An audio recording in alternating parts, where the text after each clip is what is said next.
The Bunduff River in counties Leitrim and Sligo is just one of Ireland's 3,192 rivers. Although classed as a small river, it's a river with a big personality. The river is 23 kilometres long and runs from the Glenade Valley in County Leitrim to the sea in County Sligo on the northwest coast of Ireland.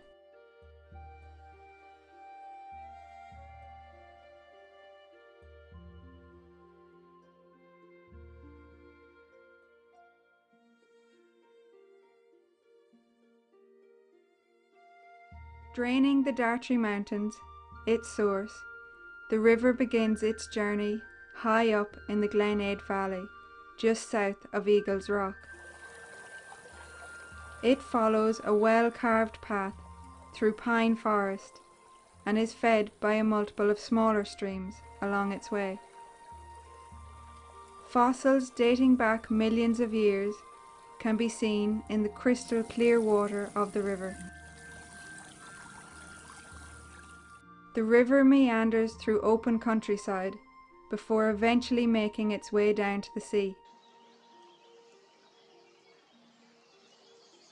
In County Leitrim, the river is known as the Duff, or Black River, taken from dove, the Irish word for black.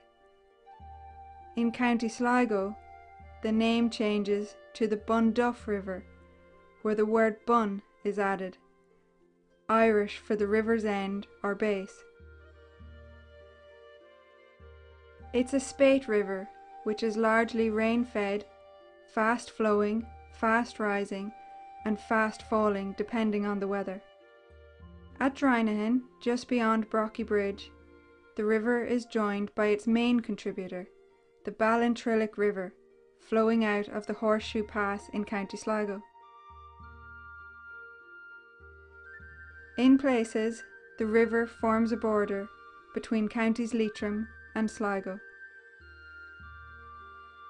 The river is spanned by a total of 8 bridges, 6 of which are cut limestone, dating back to the 1800s.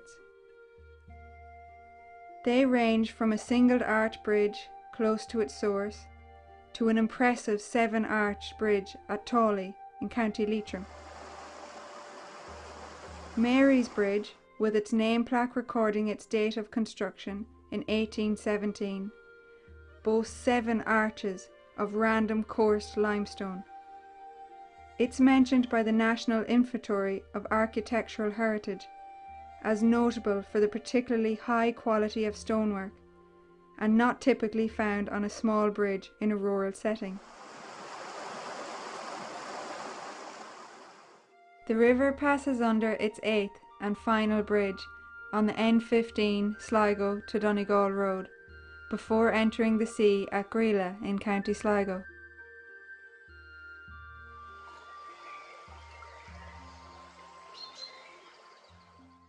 The cuckoo arrives to announce the beginning of spring. He's travelled to the river from Central Africa.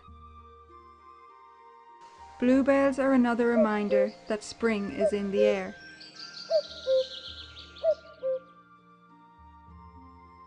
Mallard ducks and a peacock butterfly enjoy the early morning sunshine, and the once bare branches of the blackthorn tree begin to bloom in a magical spectacle of white flowers. There's a freshness about the river with the new spring growth. Gorse has a special place in Irish mythology and culture, and its golden yellow flowers bring life to the riverbanks.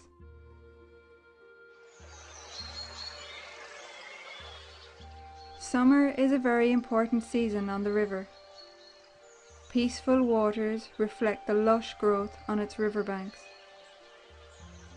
Wild flowers burst into bloom, feeding the many insects and dressing the riverbanks in a festival of colour, in preparation for the biggest event of the river's calendar year, the Salmon Run.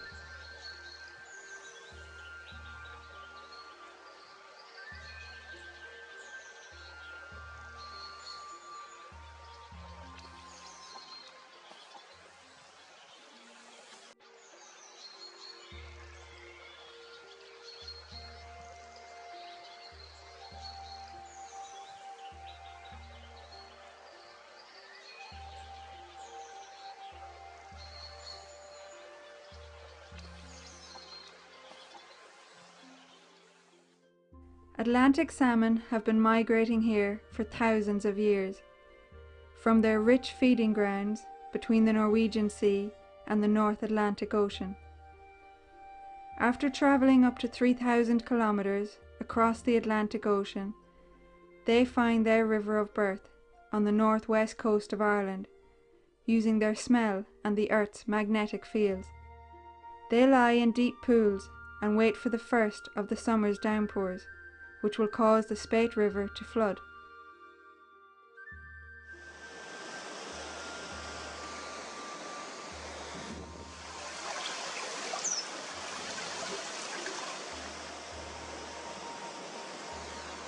Within hours of heavy rainfall, the river changes from a gentle flow to a raging torrent of water.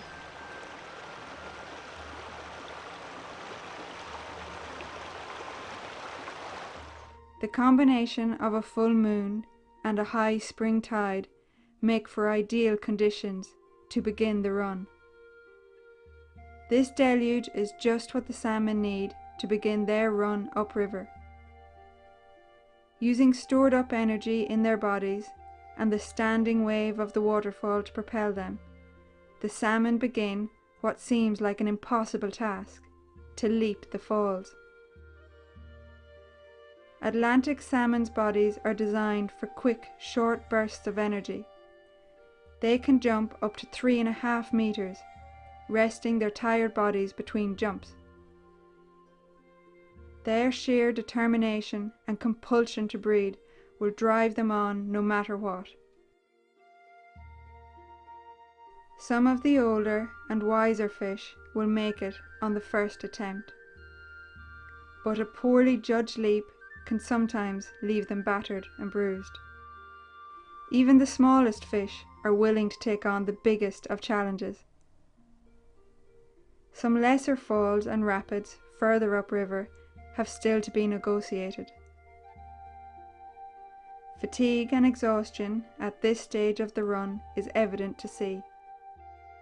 After avoiding the many ocean predators on their long journey here, they continue to face more on the river before reaching their spawning grounds. Grey herons scan the water for smaller fish, while the angler casts his line to land his dream catch. It's not known why the salmon go for the angler's bait, as once they enter the fresh water of the river, they will stop feeding, and for most will never feed again. It may be just down to instinct. To complete their life cycle, the salmon must swim upriver to spawn and give life to the next generation. Salmon are an important indicator species, which help us take stock of the water quality in our rivers, along with the health of our wider environment. Out of the many wild birds that depend on the river, the Irish dipper is a unique subspecies, found only in Ireland, and live on fast-flowing, clean rivers and streams. The grey wagtail is another bird, found widespread around Ireland's streams and rivers. Further upstream, otters enjoy the summer sunshine. A mother is teaching her juvenile the art of fishing, and what it takes to survive on the river. The otter is highly secretive. They feed on fish, frogs, birds, and other small mammals. Otters are a protected species and are believed to have come to Ireland at the end of the last ice age, around 10,000 years ago.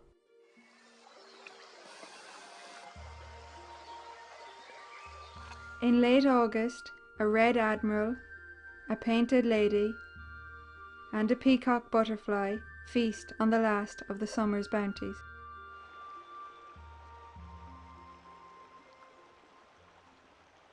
Ireland's native red squirrel can be found in the woodlands along the river.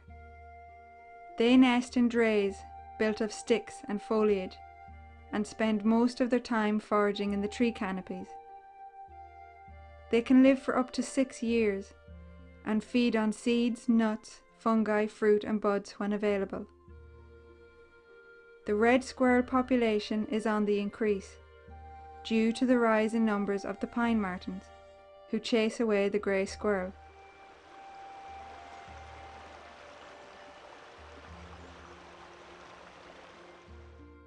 After the salmon run has finished in September, the river opens for water sports.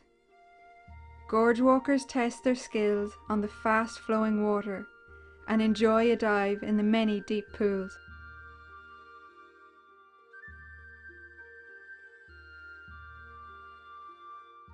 Early morning mist signals the arrival of autumn, and golden-coloured leaves glow in the morning sunlight. In autumn, the riverbanks are dressed in a tapestry of colours, and a carpet of fallen leaves covers the river walk, making it an ideal time for an autumnal stroll. Fitness enthusiasts also make the best of the shortening days, with a jog along the river.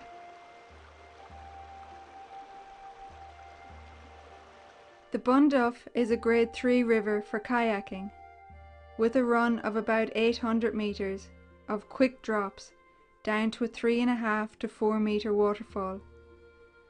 With a good flood, it's hard for any kayaker to resist the excitement of the white water and the memorable drops at the falls.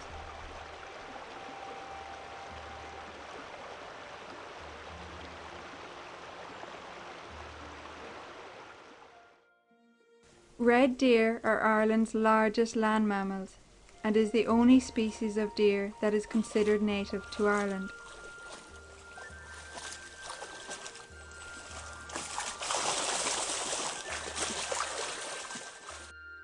At a clearing in the woods nearby, the deer use a wallow hole, and on a late November evening they come to have their mud bath. During the rut, stags use the mud to spread their scent, and it's believed females will have a mud bath to cool off, or to control ticks, flies or lice. They have a pecking order which sees the older deer get the best spots. Next morning, it's back to the river for a bath, before returning to their secluded life deep in the woods.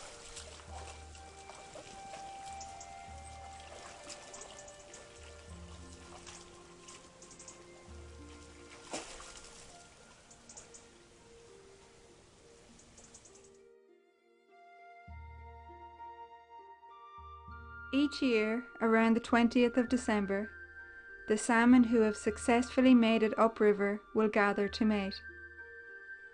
The female sidles over to her male mate. They both open their mouths wide and vibrate their bodies, during which time the female releases her eggs. The male then fertilizes the eggs with his sperm. The female quickly covers the eggs with gravel to make a nest or red on the riverbed. She will repeat the process several times until all her eggs are laid. The female salmon can lay anything from 2,500 to 7,000 eggs, depending on her size. Despite showing signs of fungal infection, these salmon go to such great lengths to give life to the next generation. Travelling up to 3,000 kilometres against all the impossible odds is what make the salmon, Salmo solar, the king of fish. A gentle hush cloaks the land as winter slowly takes its grip. The first frost of the season covers the countryside and is followed by a light coating of snow.